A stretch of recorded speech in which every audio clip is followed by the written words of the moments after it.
मंच पर उपस्थित स्कूल के डायरेक्टर आदरणीय मनीष यादव जी, स्कूल के संस्थापक सावित्री देवी व अभय देव जी, हमारी पार्टी के प्रधान जयप्रकाश यादव जी, मेरे मित्र अनूप यादव जी, विक्रम यादव जी, प्रधानाचार्य टपुकड़ा नीलम यादव जी, सत्यदेव यादव जी, देवी सहाय जी, सुबह सिंह जी, हमारे डेयरी के डायरेक्टर आसीन हाजी जी, यहाँ उपस्थित सभी बच्चे, उनके अभिभावक, स्कूल के टीचर्स, माताएं बहनें, सबसे पहले तो मैं स्कूल के डायरेक्टर, प्रिंसिपल, टीचर्स और यहाँ पढ़ने वाले बच्चों के अभिभावक, उनको बधाई देता हूँ कि स्कूल का मैनेजमेंट इतना अच्छा है। अभी मैं योगा देख रहा था बच्चों का, एक लय में योगा कर रहे थे बच्चे। एक छोटी बच्ची इंग्लिश में अपना उद्बोधन दे रही थी, तो बहुत अच्छी बात है, आप बच्चों में अच्छे संस्कार डाल रहे हैं, अच्छे से पढ़ाई कर रहे हैं।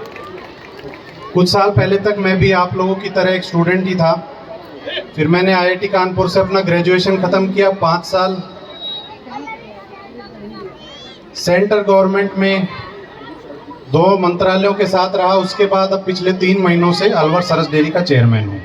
तो जब मैं स्टूडेंट हुआ करता था तो मेरे भी स्कूल में, कॉलेज में चीफ गेस्ट आया करते थे, तो मैं सोचता था कि क्या ऐसा सफ़र तय करना होता है कि एक बच्चा जब बड़ा होता है तो उसको भी एक स्कूल में चीफ गेस्ट की तरह बुलाया जाए।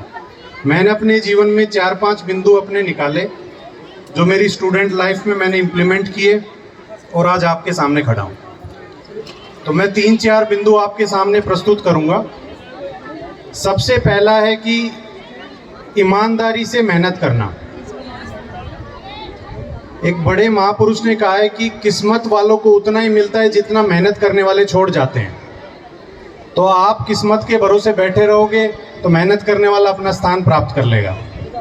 आप ईमानदारी से अपनी मेहनत करते रहिए, देर सवेर आपको सफलता जरूर मिलेगी। दूसरा, ईमानदारी। जीवन सबको जीना है। जीवन जीने के 2 तरीके हैं। आप ईमानदारी से अपना जीवन जी सकते हैं, बेईमानी से अपना जीवन जी सकते हैं। कोई आपको, बेईमान आदमी को कोई मोरल सर्टिफिकेट नहीं दे रहा, कोई ईमानदार को ऐसा सांत्वना नहीं दे रहा कि भाई आपने बहुत अच्छा जीवन जिया। आदमी जब 40-50 साल की उम्र में पहुंचता है, जब अपने पिछले जीवन के कामों को देखता है, तो उसको आत्मग्लानि होती है या आत्मसंतुष्टि होती है। ये निर्भर करता है कि उसने अपना जीवन किस हिसाब से जिया है। तो आपको जितना हो सके ईमानदारी से अपना जीवन यापित करना चाहिए।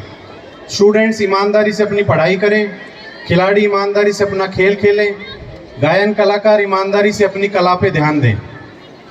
तीसरा, आजकल के बच्चों में कमी जिस चीज़ की आ रही है कि सुनते नहीं है बड़े बुजुर्गों की। क्यों? क्योंकि मोबाइल में अलग ज्ञान मिलता है, इंटरनेट अलग ज्ञान देता है, AI का ज़माना है। तो एक छात्र छात्रा को अपने जीवन में आज्ञाकारी होना बहुत ज़रूरी है। उसके माता पिता ने उससे अधिक जीवन जिया है, उसके शिक्षक ने उससे अधिक जीवन जिया है, उसके दादा दादी ने, उसके नाना नानी ने, उसके गांव में रहने वाले बड़े बुजुर्गों ने उससे अधिक जीवन जिया है। तो अगर वो अपने एक्सपीरियंस से आपको कोई बात कह रहे हैं, कोई बात समझा रहे हैं, तो आपका फ़र्ज बनता है कि उनके एक्सपीरियंस को मानते हुए अपने जीवन में उन चीज़ों को उतारिए।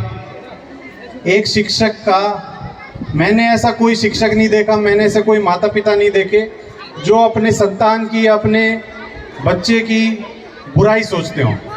हर माता पिता अपने बच्चे के भले के लिए सोचता है।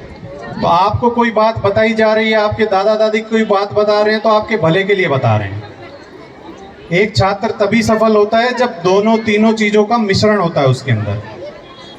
चौथा, जब आप इन सब तीनों चीज़ों को अपने जीवन में उतार लेते हैं, अपने लक्ष्यों को प्राप्त कर लेते हैं, सामाजिक जीवन में उतर जाते हैं, तो आपके कनेक्शन, आपके संपर्क समाज में कैसे हैं, आपके मित्र कैसे हैं, आपके एक फ़ोन पर कोई मित्र आपके लिए खड़ा हो पाता है या नहीं हो पाता, वो आपके व्यवहार कुशलता को दर्शाता है। बड़े बड़े MBA क्लासेस में ये चीज़ बताई जाती है कि लाइजनिंग कैसे की जाती है। एक व्यक्ति को कनेक्शंस कैसे बनाने चाहिए। तो इन चारों पांचों चीज़ों का मिश्रण एक बच्चे को एक सफल स्टूडेंट बनाता है।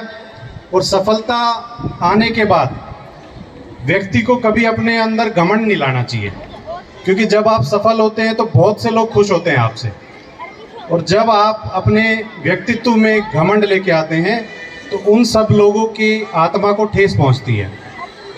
अगर आप सक्षम हैं, अगर आप सफल हैं, तो सबसे पहले अपने परिवार का ध्यान रखिए।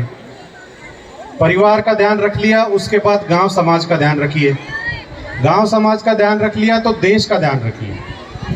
ये बच्चे ही आने वाले कल के IAS IPS निकलने वाले हैं। आप अगर ईमानदारी से मेहनत करते रहेंगे तो कोई व्यक्ति ऐसा नहीं है, कोई ऐसी शक्ति नहीं है जो आपको अपने लक्ष्यों पे ना पहुंचने दे, आपको अपने लक्ष्यों पे ना जाने दे। आपने बुलाया, सम्मान किया, मैं अब सभी संस्थापक को, प्रिंसिपल को, बच्चों को, अभिभावकों को एक बार पुनः बधाई देता हूं, हृदय से धन्यवाद देता हूं। जय हिंद, जय भारत।